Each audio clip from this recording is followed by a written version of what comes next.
موتیوں سے جڑے ہوئے، ہیرے جواہرات سے مزین اور مرصع، خوبصورتی اور زیبائش کیا ہوگی یہ تو دیکھ کر ہی کہا جا سکتا ہے۔ اتنی بڑی ہستی، یہ چادر ہے نا بھائی صاحب، چادر ہے تو میں اس پر اپنی چپل، میری چپل میرے پاؤں والی ہے، میں اس پہ نہیں رکھوں گا، لوگ اوپر لیتے ہیں، چپل کیوں رکھیں؟ جبریل پر بچھا رہے ہیں۔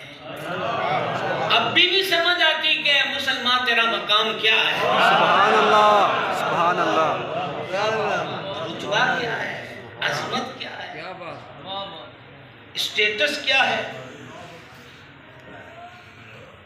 بات یہ نہیں ہے کہ غیر کی تکلیف کیوں ہو رہی ہے، بات پینٹ شرٹ کی نہیں ہے، بات صرف مخصوص اسٹائل کے بالوں کی نہیں ہے۔ مولوی صاحب نے کسی سے ٹھیکہ نہیں کرا ہوگا کہ اگر آپ زلفیں رکھیں گے تو آپ کو حمام سے اتنے پیسے ملیں گے۔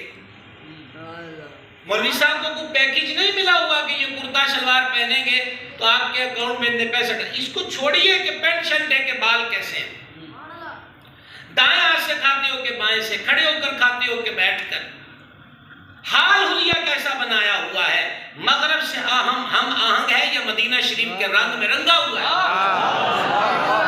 سوال اس پہلا یہی ہے کہ تو ہے کون، یہ مجھے اپنے آپ سے پوچھنا۔ اقبال اپنی شاعری میں ایک جگہ بڑا پیارا نام ہمیں بتاتے ہیں کہ تو کون ہے، کہا تو مصطفی ہے،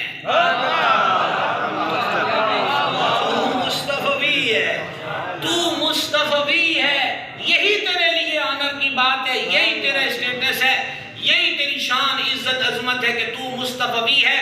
اور اگر تمہیں سمجھ میں نہیں آتا کہ مصطفی کا اسٹیٹس کیا ہے تو معراج کی رات سدرہ پہ جبریل کی عرض سنو جو وہ حضور سے کر رہے ہیں کہ حضور اللہ سے اجازت دلوا دے، میں ان مصطفیوں کے قدموں کے نیچے اپنے پر بچھانے کو تیار۔